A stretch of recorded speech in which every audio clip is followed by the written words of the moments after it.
নমস্কাৰ ইয়াৰ আগৰ কোৱাৰ দৰে আমি দুখন কিতাপ আজি আলোচনা গ্ৰাফিক নভেল 10খন গ্ৰাফিক নভেল পৃথিৱীৰ আমি বাছি ল'ব লাগে এই দুখনৰ নাম আহিব মাউস আৰ্ট স্পিলমেন এইখন হ'ল প্যালেষ্টাইন জো সাকো এখন কিয় লোৱা হ'ল গ্ৰাফিক নভেলৰ প্ৰতি মোৰ এটা ব্যক্তিগত মৰম আছে সেইটো বেলেগ কথা আজি এই দুখন কিতাপ আলোচনা কৰাৰ বিষয়টো পিছত কম প্ৰথমতে এইখন কিতাপ এইখন হ'ল মাউস এইখন অকমান পুৰণি বাবে অসমত অসমীয়া গ্ৰাফিক নভেল হিচাপে নাই বহুত মানুহে ভাবে যে গ্ৰাফিক নভেল আৰু কমিক্স একে বস্তু কমিক্স সাধাৰণতে তাত ষ্টৰী টেলিং সাধাৰণত শিশু মনক আগ্ৰহী কৰাৰ বাবে হয় কিন্তু গ্ৰাফিক নভেলত যিটো ভিজুৱেল ষ্টৰী টেলিং তাৰ ওপৰত অতি গুৰুত্ব দিয়া হয় বিষয়বস্তু অতি গম্ভীৰ হয় যিকোনো নভেলৰ দৰে আৰু সিনেমা নাটক আৰু উপন্যাসৰ এটা এক্সপেৰিমেণ্টেল ফৰ্ম বুলি ক'ব পাৰি মাউসৰ লিখক আৰ্ট স্পিলমেন তেতিয়া গ্ৰাফিক নভেলৰ বজাৰখন জাষ্ট আহি আছিল ইহুদি আণ্ডাৰগ্ৰাউণ্ড আৰ্টিষ্ট তেওঁ বাপেকৰ লগত সম্পৰ্কটো বৰ এটা ঠিক নাছিল কিন্তু তেওঁ বাপেকৰ কাহিনীটো কাৰণ বাপেকৰ নিউয়ৰ্কৰ ধনিক মানুহ কিন্তু অতি কৃপণ আৰ্ট স্পিলমেন হ'ল এজন ৰেবেল আৰ্টিষ্ট বিদ্ৰোহী চিত্ৰকাৰ তেওঁ আণ্ডাৰগ্ৰাউণ্ড কিবা কিবি আৰ্ট কৰিছিল আৰু বাপেকৰ অকেজনেল ইণ্টাৰভিউ লৈছিল সেই ঘণ্টাৰ পিছত ঘণ্টা ইণ্টাৰভিউখিনিত তেওঁৰ এনেকুৱা লাগিল যে এই কাহিনীটো মানুহক জনাব লাগে তো প্ৰথমতে তেওঁ আণ্ডাৰগ্ৰাউণ্ড মেগাজিন কিছুমানত আমাৰ যেনেকৈ ক্ষুদ্ৰ আলোচনী এটা বজাৰ আৰম্ভ হৈছিল কিন্তু আজিকালি মানুহে পঢ়া কমা সেই বজাৰটো ব্যাধিত হৈছে তেওঁ বাপেকৰ কাহিনীটো কওঁতে দেখিলে যে বাপেকক বাপেক হিচাপে আঁকিলে বেয়া হ'ব হিচাপে তো সেইকাৰণে যাতে সাধাৰণ মানুহে অসুবিধা নাপায় সেইকাৰণে তেওঁ যে জিউসকলক নিগনি হিচাপে আঁকিলে আৰু জাৰ্মানসকলক মেকুৰী হিচাপে আঁকিলে বাপেকৰ যিটো জীৱনৰ কাহিনী সেইটো অতি ৰোমাঞ্চকৰ তেওঁ আচলমতে আছিল জাৰ্মানীৰ এজন ইহুদী আৰু অতি ধনী মানুহ বাই নেচাৰ বাপেকজন এজন অতি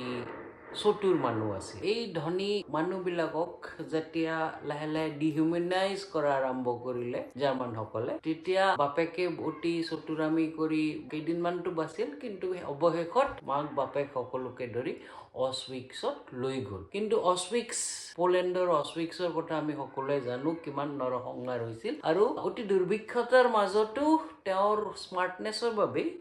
আৰ্ট স্পিলমেনৰ বাপেকৰ স্মাৰ্টনেছৰ বাবেই তেওঁ শেষলৈ বাচি থাকিবলৈ সক্ষম হ'ল তেওঁৰ পত্নীও অছউইক্সতে বাচি থাকিবলৈ সক্ষম হ'ল আৰু তাৰপিছত যেতিয়া বিশ্বযুদ্ধ শেষ গ'ল মিত্ৰদল জিকিল অছউইক্স মুকলি কৰিলে তেতিয়া তেওঁলোকৰ নিউয়ৰ্কত আমেৰিকাত থাকিবলৈ ল'লে আৰু এই গোটেই কাহিনীটো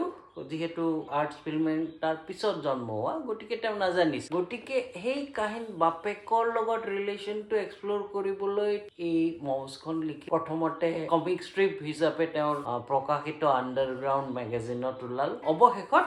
এখন কিতাপ হৈ গ'ল যিখন সকলো গ্ৰাফিক নভেলৰ আগ্ৰহীৰ বিষয়ে এখন টপ ৰেংক আনহাতে আনখন কিতাপ হ'ল প্যালেষ্টাইন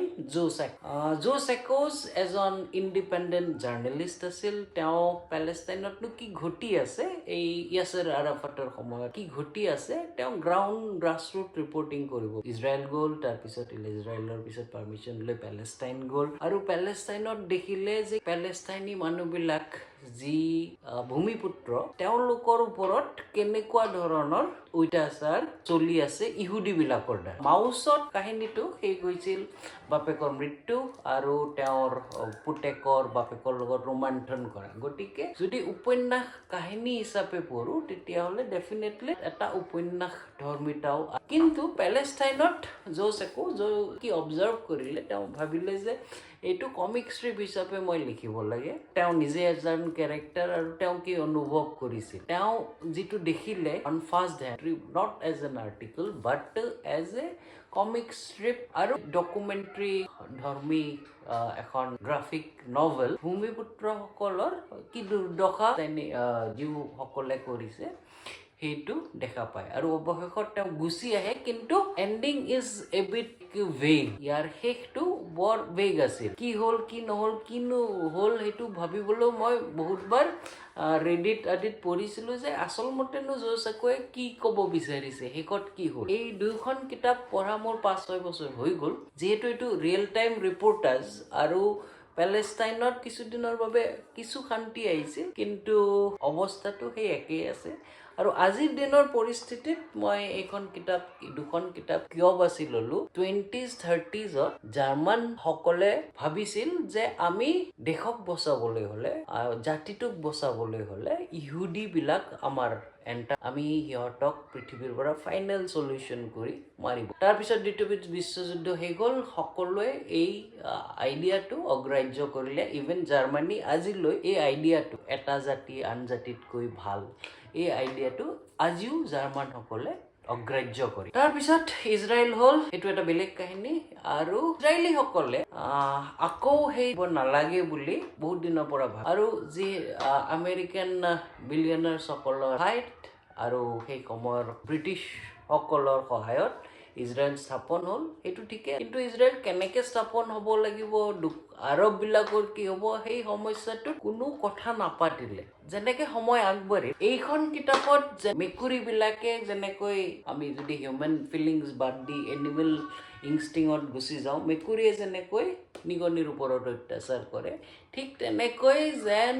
জাৰ্মান সকলে ইহুদি বিলাকক মানুহ হিচাপে গণ্য কৰা নাছিল আৰু তেওঁলোকক অত্যাচাৰ কৰিছিল ঠিক তেনেকুৱা ঘটনা সেই ইহুদি সকলেই পেলেষ্টাইনী সকলৰ লগত কৰা আৰম্ভ কৰিছে আৰু সেইটো আজিলৈ কণ্টিনিউ হৈ গ'ল গতিকে এটা ৰিজেক্টেড ধাৰণা 50 বছৰ পিছত কমপ্লিট কনভাৰ্সন অফ আইডিঅলজি যিটো ষ্টৰী টেলিঙৰ ভাষাত প্ৰটাগনিষ্ট এণ্টাগনিষ্ট বা হিৰো ভিলেন এইখনৰ হিৰো জাতি হত্যাত যদি আনো এইখনৰ ভিলেন ভাবি চাওঁ যে এটা কমপ্লিট ইনভাৰ্সন অফ আইডিঅলজি আৰু দুয়োটাৰে মূল কথাটো সকলোৱে নিজৰ জাতিটোক ভাল আৰু আনৰ জাতিটোক বেয়া আৰু যাৰ পৰিণাম দুয়োটাতে অতি ভয়ংকৰ এইটো আজি আমি দেখি আহিছোঁ ধন্যবাদ আৰু আমি বহু কিতাপৰ কথা পাতিম অনাগত দিনত ধন্যবাদ